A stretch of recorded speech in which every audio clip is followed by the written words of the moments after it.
There is a land of elegant contrasts, a place of delicate paper screens and towering steel giants. We often imagine Japan as a realm of serene temples, of cherry blossoms drifting on a gentle spring breeze. But beneath this surface, another world exists. It is a world of shadow and ancient secrets. A world less spoken of, yet deeply woven into the fabric of this archipelago. It is here, in the quiet spaces between the light, that the true spirit of Japan resides.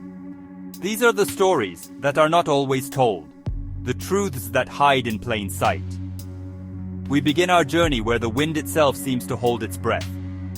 Imagine a coastline, jagged and severe. The sky above is a canvas of bruised purple and deep indigo. The sea below is not a gentle blue, but a churning, restless gray. Waves crash against volcanic rock with a rhythmic, percussive boom that echoes in your chest. The salty spray mists the air, clinging to everything with a damp, cold touch. This is a place that feels ancient, a place that has witnessed countless sunrises and storms. It whispers of forces far older and more powerful than any human endeavor. Here, nature is not a gentle host, it is a formidable power. A gnarled pine tree, its branches twisted by centuries of relentless gales, clings to a cliff edge. It is a testament to survival against the odds. Its bark is thick and deeply grooved, like the wrinkled skin of an elder. The wind whistles through its needles, a high, mournful sound, like a forgotten song. It is a sound that speaks of solitude and immense patience. This landscape does not offer easy comfort. Instead, it commands a deep and profound respect for the raw power of the natural world. What secrets does such a place keep? What stories are carried on this ceaseless wind?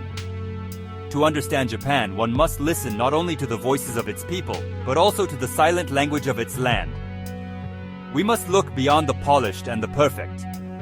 We must venture into the shadows, into the wild and untamed corners where the old ways still linger. It is in these hidden realms that we might begin to understand the complex soul of this nation. A soul shaped by both beauty and by hardship, by light and by darkness. Our journey takes us inland, towards the mountains. The air grows cooler, cleaner. The sound of the sea fades, replaced by the gentle rustle of leaves. Before us stands a gate. It is a brilliant, shocking crimson against the deep green of the forest. This is a torii, a gateway between the ordinary world and the sacred. Its color is so vibrant it seems to hum with energy. The wood is smooth and cool to the touch. The air around it feels different, quieter, more still. A soft wind whispers through the towering cedar trees that stand like silent guardians on either side. As we step through the crimson frame, the world changes. The light becomes softer, filtered through a dense canopy of leaves. It dapples the mossy ground in shifting patterns of emerald and gold. The path ahead is made of worn, grey stones, each one placed with care centuries ago. The sound of our footsteps is muffled by the damp earth. A distant stream murmurs, its gentle voice a constant soothing presence. We can hear the faint melodic call of a bush warbler, a single pure note that hangs in the air before vanishing. This is a place of peace, a place for quiet contemplation. But this sacred space holds more than just tranquility. It is also a place of unseen rules and ancient obligations. Visitors move with a quiet reverence. They cleanse their hands and mouths at a stone basin, the water shockingly cold and pure. The sound is a gentle splash, followed by the soft clatter of a wooden ladle being returned to its rest. There is a weight in the air here, a sense of history, of countless generations who have walked this same path, seeking solace, offering prayers, and binding themselves to tradition. Even here, in this peaceful sanctuary, a hidden tension exists. The brilliant red of the gate is not just beautiful, it is also a barrier. It marks a line between the sacred and the profane, the clean and the unclean. This deep-seated concept of purity and impurity runs like a powerful undercurrent through Japanese culture. It shapes social interactions, creates expectations, and sometimes it excludes. This serene landscape, with its clear divisions, offers a clue to the complex social codes that govern life beyond the forest's edge. We venture deeper into the woods, where the trees grow closer together. Their massive trunks, covered in a velvet of dark green moss, rise up like the pillars of a great natural cathedral. The canopy is so thick that only the most determined rays of sunlight reach the forest floor. The air is cool and smells richly of damp earth, decaying leaves, and the faint, sweet scent of cedar. It is profoundly quiet here. The silence is a living thing, broken only by the creak of a branch high above or the soft thud of a pine cone falling to the cushioned ground.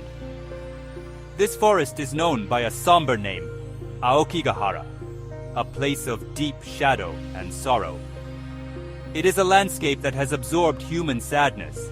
The trees themselves seem to stand in silent witness, their branches reaching down like comforting arms. The ground is uneven, a tangle of roots that snake across the path. They look like veins on the skin of the earth. Walking here requires care.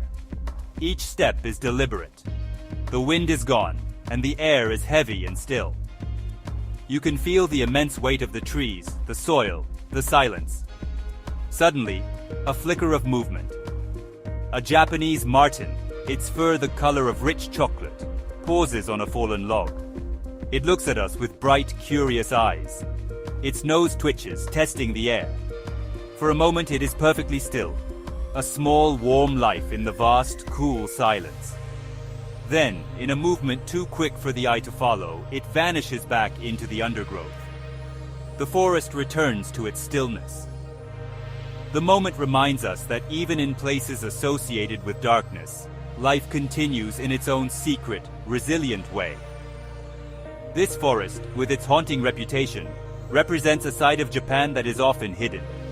A society that values harmony and public face can sometimes leave little room for individual suffering. The immense pressure to conform, to succeed, to never be a burden, can create a silent loneliness. This beautiful, yet melancholic forest serves as a quiet reminder of that struggle. It is a place where nature itself seems to offer a space for the sorrows that have nowhere else to go. A silent, non-judgmental witness to the hidden pains of the human heart. High in the Japanese Alps, the world is painted in shades of white and gray. Snow, thick and soft as down, blankets the landscape. It clings to the branches of the fir trees, weighing them down in graceful arcs. It muffles all sound, creating a profound and peaceful silence.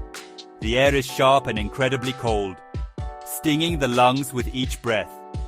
The only color comes from the sky, a pale wintry blue, and the dark gray of the rocks that jut out from the snow. A stream cuts through the valley, its water steaming in the frigid air. From the steam, figures emerge. They are Japanese macaques, snow monkeys. Their fur is thick and grayish-brown, dusted with fine ice crystals. Their faces are a striking raw pink. One by one they slip into the hot spring, their movements slow and deliberate. The cold is forgotten as the geothermal heat envelops them. They close their eyes in expressions of pure bliss. Steam wreathes around their heads like a halo. One monkey grooms another, its fingers moving with gentle precision through the thick, wet fur. It is a scene of incredible peace and social connection. In slow motion, a young monkey leaps from a snow-covered rock. It hangs in the air for a fraction of a second, a perfect silhouette against the white steam. Its limbs are splayed, its tail a question mark. It lands with a soft splash, sending droplets of hot water arcing through the cold air. They freeze almost instantly, glittering like tiny diamonds before they fall. An older male, the troop's patriarch, watches with a calm, steady gaze. His face is a mask of wisdom and experience, etched with the lines of countless winters. This intimate society of monkeys offers a mirror to the human world below. they have a strict social hierarchy. They rely on the group for survival, for warmth, for comfort. But their world is also one of competition, of struggles for status and resources. Observing them, we see a raw, unfiltered version of the same social dynamics that shape human communities. The need for belonging, the comfort of ritual, and the constant subtle negotiation for one's place in the world. It is a powerful reminder that we are not so different from the wild creatures who share our planet. We descend from the silent mountains into a different kind of wilderness, the city. Night has fallen and the sky is not black, but a hazy orange, glowing with the reflected light of a million signs. Rivers of light flow through concrete canyons. Red, blue, green, and yellow neon signs flash and pulse, their reflections shimmering on the wet asphalt. The air is thick with a cacophony of sounds. The rumble of trains, the blare of electronic advertisements, the chatter of countless voices all blending into a constant, overwhelming roar. Here in the district of Shinjuku, the energy is electric. Crowds of people move like a single organism along the sidewalks. They are a sea of black coats and umbrellas. Their faces are illuminated in fleeting moments by the shifting colors of the signs above. Everyone seems to be moving with purpose, heading somewhere important. Yet in this immense crowd, there is a sense of anonymity, of being alone together. It is a place of dazzling spectacle, but also of profound isolation. A place where one can easily get lost, both literally and figuratively. In a narrow alleyway, away from the main thoroughfare, the atmosphere changes. The roar of the city softens to a murmur. Red paper lanterns cast a warm, intimate glow. The air is filled with the delicious smells of grilling meat and savory broth. This is an area of tiny bars and restaurants, some with only a handful of seats. Here, strangers sit shoulder to shoulder. They share food, drink, and quiet conversation. These small hidden spaces are sanctuaries. They are pockets of human connection in the midst of the city's overwhelming scale. This contrast between the massive impersonal spectacle and the small intimate refuge is a key to understanding modern Japan. The society prizes collective harmony, yet it also creates spaces for intense solitude. There is a sinful indulgence here, not of vice, but of sensory overload. The relentless pursuit of stimulation, of distraction. The neon lights promise excitement and escape, but they can also cast long shadows. In these shadows, people search for something real. A moment of quiet connection in a world that never stops moving, never stops shining. Our journey now takes us south, to an island that seems to exist outside of time. Yakushima. This is a place of ancient life. The air is thick with moisture, so heavy you can almost drink it. Everything is green, 1,000 shades of green. Moss covers every surface. The ground, the rocks, the trees, in a thick plush carpet. The sound of water is everywhere. It trickles down mossy cliffs, rushes in powerful streams, and falls from the sky in a persistent, gentle drizzle. It is a world saturated with life. We walk among giants. The yakusugi, ancient cedar trees, have stood here for thousands of years. Their trunks are immense, gnarled and otherworldly. Their bark is a tapestry of textures and colors, from silver gray to deep reddish brown. To stand at the base of one is to feel utterly small. These trees are not just plants, they are living monuments. They are silent keepers of history. Their rings hold the memory of typhoons, droughts, and the changing seasons of millennia. The wind whispers through their high branches, a sound like a deep, slow breath. A small brown deer steps silently out of the mist. It moves with a delicate, cautious grace. Its large, dark eyes watch us without fear. It nibbles on the soft moss, its presence feeling completely natural, completely a part of this ancient landscape.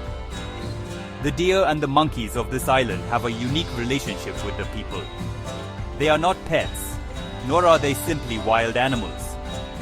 They are fellow inhabitants, treated with a mixture of respect and familiarity. They are a constant living reminder of the island's untamed spirit.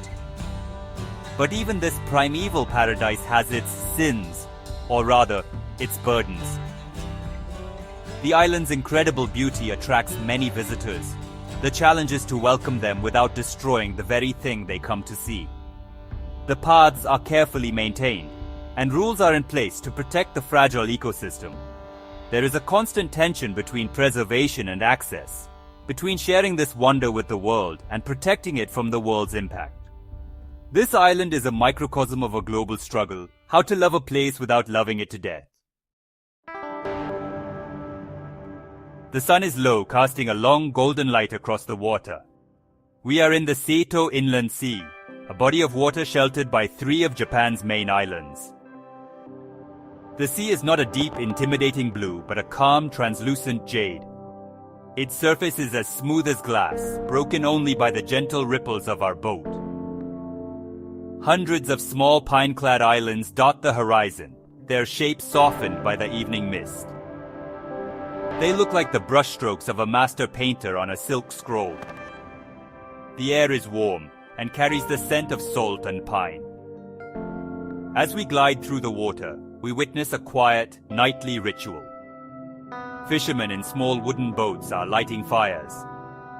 The flames, held in iron baskets at the bow of each boat, cast a flickering orange glow. The light dances on the water, creating a path of fire across the Jade Sea. The purpose of these fires is to attract fish to the surface. It is an ancient method, passed down through generations.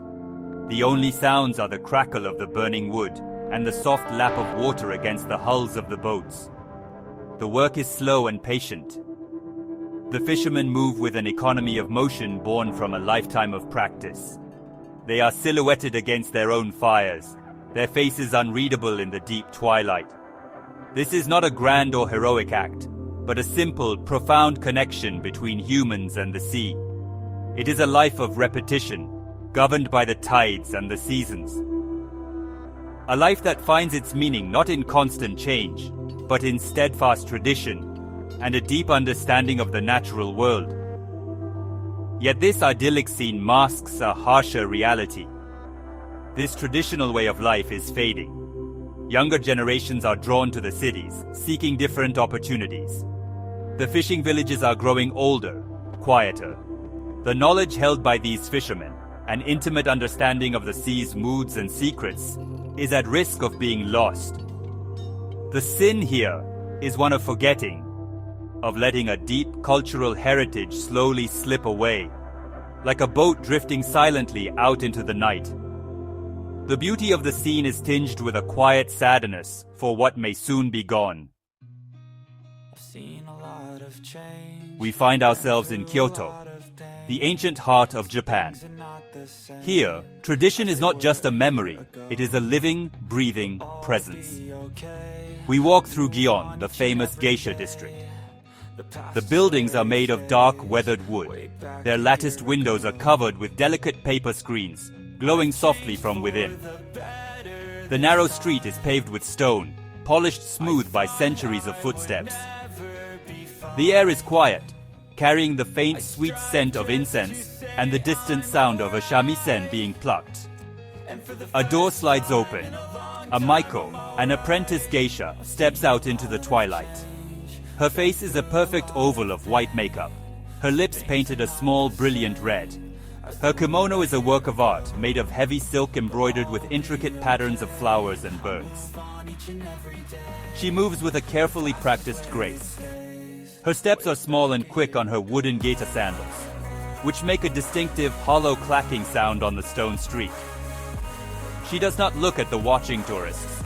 Her gaze is fixed forward, her expression serene and unreadable. This world is one of immense discipline and sacrifice. To become a geisha is to dedicate one's life to art, to the mastery of dance, music, and the subtle art of conversation. It is a life lived according to strict rules and ancient protocols. Every gesture, every word is carefully considered. It is a performance, but it is also a complete way of being. A commitment to preserving a culture of unparalleled refinement and beauty. It is a world almost entirely hidden from outsiders, glimpsed only in these fleeting, beautiful moments. Herein lies a profound and difficult question. Is this beautiful tradition a form of cultural preservation, or is it a cage? These women live in a world apart, upholding an ideal of feminine grace that is centuries old. It is a life of great honor, but also of great constraint. The sin is not in the art itself, but in the potential for the weight of tradition to become a burden. It forces us to ask what it means to keep the past alive, and what price is paid by those who are chosen to be its guardians. Our journey across Japan comes to an end. We have traveled from stormy coasts to silent forests, from steaming monkey pools to neon-drenched cities.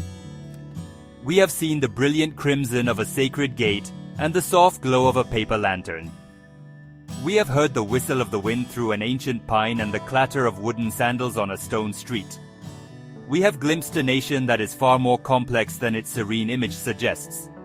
A place of profound beauty, but also of hidden tensions and silent sorrows. Japan is a land of surfaces. The polished floor of a temple. The perfect white makeup of a maiko. The gleaming facade of a skyscraper. But the true story is always found beneath the surface. It is in the tangled roots of the forest floor. It is in the quiet conversations in a crowded alleyway bar. It is in the unspoken rules that govern a community. It is a culture that has mastered the art of the visible, but whose heart remains deeply and perhaps intentionally unseen. To truly see this country is to embrace its contradictions. It is to understand that the serene rock garden and the chaotic city crossing are born from the same culture. That the deep respect for nature coexists with the relentless drive of industry. That the value placed on group harmony can create both profound community and intense loneliness. Japan is not a simple choice between light and shadow. It is the constant, delicate, and sometimes painful interplay between the two. The light is beautiful because of the shadow, and the shadow holds its own form of truth. In the end, Japan remains a mystery. Not a puzzle to be solved, but a poem to be felt. It does not give up its secrets easily. It asks for patience. It rewards quiet observation. It leaves you with a feeling of wonder, a sense of having touched something ancient and deeply profound. The land and its people are bound together in a story of resilience, beauty, and quiet endurance. A story that continues to unfold, whispered on the wind and reflected in a silent, watching eye.